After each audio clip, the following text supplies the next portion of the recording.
Hai teman, selamat datang di channel Sekate New.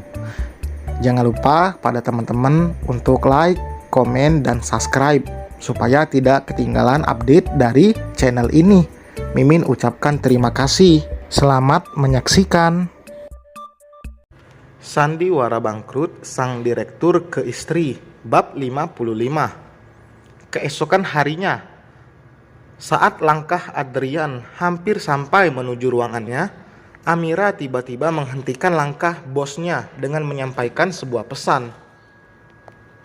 "Ada yang mencari Bapak.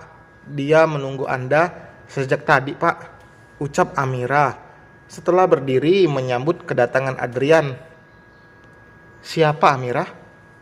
tanya Adrian santai. "Dia seorang wanita parubaya, Pak." Sontak Adrian terkejut. Baru kali ini ada tamu seorang wanita parubaya. Siapapun dia, ia pun segera meminta Amira membawa dia masuk ke ruangannya. Begitu Adrian duduk di kursi kerjanya, wanita yang dimaksud pun mengetuk pintu. Dia masuk dengan cepat ketika suara izin dari Adrian terdengar. Namun dia tidak sendiri. Wanita bertubuh tambun itu menggandeng seorang anak perempuan kecil berusia balita, mungkin 5 tahun tepatnya. "Selamat pagi, Pak." Wanita parubaya itu kisaran berusia 50-an tahun itu mengangguk ramah. "Selamat pagi, silakan duduk," saud Adrian merasa sedikit heran. "Siapa Anda?" tanyanya. Pandangannya tidak luput dari anak kecil yang wanita itu pangku. Wanita itu tidak langsung menjawab, namun ia langsung menangis tersendu-sendu. Anak perempuan yang Adrian tebak adalah cucunya bahkan menoleh dan mengusap wajah wanita itu. Wajahnya yang nampak polos menciptakan sedikit rasa sesak di hati Adrian. Siapapun dia, pemandangan itu cukup menyentuh baginya. Adrian terdiam menanti wanita yang duduk di seberang meja kerjanya itu mulai bersuara. Tisu di depannya ia dekatkan agar dia mudah meraih untuk mengusap air matanya yang mengalir deras. 5 menit berlalu, tubuh si wanita perlahan tenang setelah sebelumnya berguncang hebat karena tangisan yang pecah. Sementara Adrian meski dilanda rasa penasaran akan dua sosok di depannya, setidaknya ia punya kesabaran untuk menunggu jawaban pasti. Saat Adrian tengah membuka beberapa berkas di atas meja kerjanya, wanita itu memanggil lembut. "Maaf, Pak, Anda harus melihat saya bersedih seperti ini," ucap wanita yang memancing pandangan Adrian perlahan. "Tidak apa, Bu," saud Adrian sambil mengelus senyum. "Kalau Ibu sudah merasa tenang, silakan bisa menjawab pertanyaan dari saya." "Baik, Pak. Kenalkan, saya ibunya Alfian, karyawan Anda." Wajah santai Adrian seketika berubah tegang. Map berisi berkas di depannya kemudian ia tutup dan langsung fokus mendengarkan wanita yang tak lain adalah ibu dari mantan karyawannya yang telah mengkhianatinya itu. Mungkin dari dia, Adrian bisa memperoleh informasi yang bisa menjawab rentetan pertanyaan yang memenuhi isi kepalanya. "Ada yang bisa saya bantu?" tanya Adrian. "Pak, tolong anak saya. Jangan biarkan dia di penjara, Pak. Dia tidak bersalah. Dia hanya korban dari wanita yang mengkhianatinya. Kasihan cucu saya, Pak. Tidak ada yang mengurusnya," jelas wanita itu yang kembali memancing tangisannya lagi. Sementara Adrian terpaku seketika antara percaya dan tidak. Namun tangisan wanita parubaya di depannya juga tidak bisa ia sepelekan informasinya. Dia orang terdekat dari Alfian. Tidak menutup kemungkinan dia pun tahu alasan anak laki-lakinya melakukan hal yang membuatnya harus mendekam di penjara. "Pak, saya mohon, berikan anak saya keadilan. Dia tidak bersalah. Dia hanya korban dari kebejatan sikap istrinya. Dan cucu saya pun ikut dilibatkan. Kasihan dia. Kalau Alfian di penjara, siapa yang akan memberi nafkah kepada kami? Belum sempat Adrian menjawab penjelasan panjang lebar dari wanita itu, ia kembali mendapat tuntutan yang di luar kewenangannya. Mencari keadilan untuk orang yang jelas-jelas terbukti bersalah tentu tidak mudah, bahkan sulit. Alfian sudah terbukti memindahkan dana dari rekening perusahaan ke rekening pribadinya dengan total hampir 10 miliar. Itu bukti paling kuat dan tidak akan bisa mendapat pembelaan. Jadi alasan apa yang bisa mengeluarkan dia dari jeruji besi kepolisian? Belum lagi karena perbuatan Alfian itu pula, Adrian harus melibatkan Mairo, membawa dia pada kondisi terpuruknya saat ini. Ia yang harus memutar otak demi mengembalikan dana perusahaan agar aktivitas produksi tetap berjalan. Untungnya ancaman penarikan saham tidak benar-benar nyata. Para pemilik saham masih menaruh kepercayaan pada Adrian untuk bertanggung jawab mengurus semuanya, termasuk masalah besar dalam perusahaan. Anda bersedia mencabut laporan ke kantor polisi kan Pak Adrian? Anda akan membebaskan Alfian dari jeruji besi kan Pak?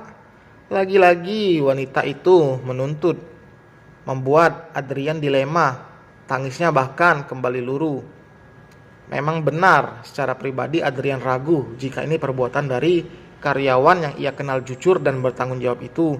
Namun melihat bukti yang ada, bisa saja alasan khilaf menjadi faktor utamanya. Kalau boleh saya tahu, apa hubungan istri Alfian dengan kasus ini, Bu? Tanya Adrian. Ini yang sejak tadi ingin ia ketahui faktanya. Karena dari awal wanita parubaya itu menjelaskan dia hanya menyalahkan menantunya tanpa menjelaskan detailnya. Katanya, Nilam istri dari Alfian kabur bersama laki-laki lain. Dia meninggalkan anak dan suaminya demi ingin hidup bersama dengan selingkuhannya. Padahal semua keinginan pribadi dia telah di Alfian penuhi. Membeli berlian, liburan ke luar negeri setiap minggu, makan enak setiap hari, belanja memenuhi barang branded miliknya. Tetap saja wanita yang Adrian dengar bejat itu kabur tanpa pamit, membiarkan anak semata wajahnya menangis tanpa memiliki rasa iba, hanya demi selingkuhan yang tak pernah memberi kepastian apapun. Yang lebih mencengangkan lagi, uang untuk memenuhi kehidupan glamor istrinya adalah uang perusahaan yang Alfian gelapkan diam-diam. Bagaimana hal ini bisa Adrian maafkan dengan mudah? Karena bukan Alfian yang melakukan itu, Pak. Maksudnya, tanya Adrian. Jawaban wanita itu masih belum membuat ia mengerti. Itu semua perbuatan Nilam, Pak.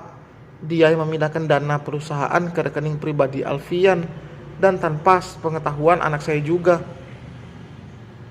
Tapi, bagaimana Alfian tidak tahu ada laporan pengeluaran itu? Dia awalnya tidak tahu jika itu perbuatan istrinya. Alfian bahkan sempat panik saat menyadari pengeluaran pertama dengan nominal lebih dari 3 miliar. Tapi dia diam saja. Saya meminta dia jujur pada Anda. Dia tidak berani. Dia bilang akan menyelidiki sendiri. Tapi saat diselidiki justru ketahuan jika Nilamlah pelakunya. Adrian bergeming sesaat. Ia membuang napas kasar lalu menyandarkan tubuhnya pada sandaran kursi. Kenapa Alfian terus diam saja, bahkan membiarkan istrinya meneruskan perbuatan itu hingga perusahaan hampir habis dananya? Itulah bodohnya Alfian. Dia terlalu mencintai istrinya sampai mau berkorban demi wanita tidak tahu diri itu. Dia khawatir kalau istrinya akan dilaporkan ke polisi jika ketahuan. Baiklah, Bu. Kalau begitu, itu sudah risiko Alfian membiarkan adanya tindakan kriminal, meski itu oleh istrinya sendiri. Dia sudah mau berkorban, jadi biarkan saja dia. Jelas Adrian bernada kesal. Pandangannya kembali fokus setelah membuka map berisi berkas yang harus ia tanda tangani. Anda tidak kasihan pada cucu saya, Pak? Dia menangisi ayahnya setiap malam. Kalau mau melaporkan Nilam, Nilam saja yang harus dilaporkan. Harusnya Lia yang saat ini mendekam di penjara, supaya dia menyadari akan risiko dari perbuatan dia sendiri. Wanita itu menangis lagi. Belum sempat Adrian membalas permohonan dari Ibu Alfian, suara ketukan dari balik pintu ruangan Adrian yang terdengar tiba-tiba menghentikan ucapan wanita itu. Dia menoleh cepat mengikuti arah pandangan Adrian menuju pintu. "Iya, Amirah, ada apa?" tanya Adrian pada sekretarisnya yang datang menghampiri setelah mendapat izin. "Ada yang ingin bertemu dengan Bapak."